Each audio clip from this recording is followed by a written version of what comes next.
Okay, hey guys. Women, am I right? You're so right. Women played a very important role in both world wars. In World War I, women made major breakthroughs in a plethora of ways. Like what? With the men away at war, women had to take over their jobs. Women took over so many jobs like truck driving, mechanics, radio and telephone operators, and more. How much did they get paid? They got paid the same wages as the men, getting paid $28.75 per month, which is equal to $913.30 today.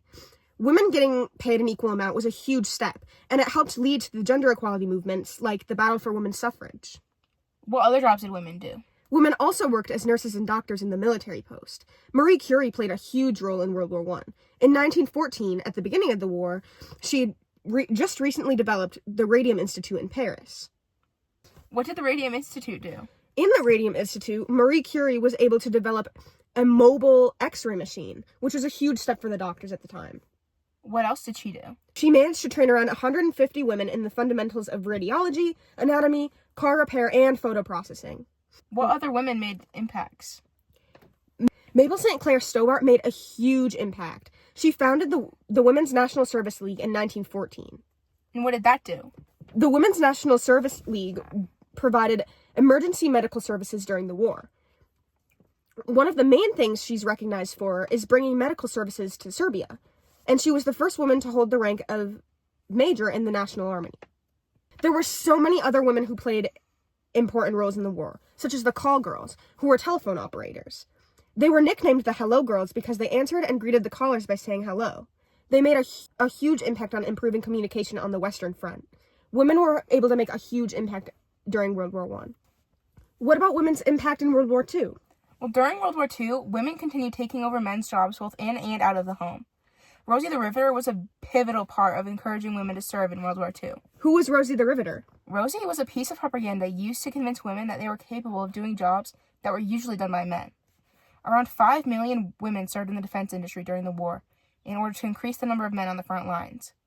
Many defense plants gladly hired women, while others were reluctant. Why were some companies so reluctant?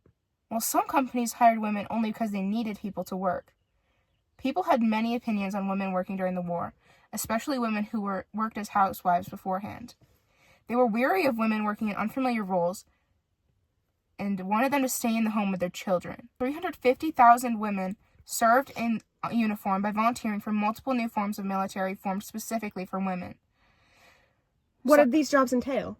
Well, some of these women served near the front lines, including 16 women who were a part of the Army Nurse Corps that were killed during the line of fire, and 68 women that were captured as prisoners of war in the Philippines. What about after the war?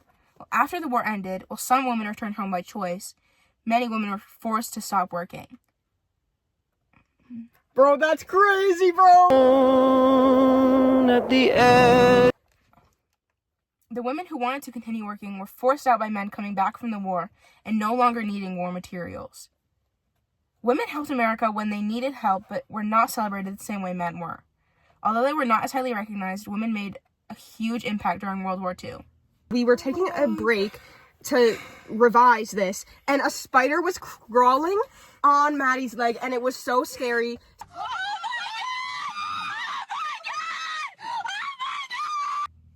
The end. The end.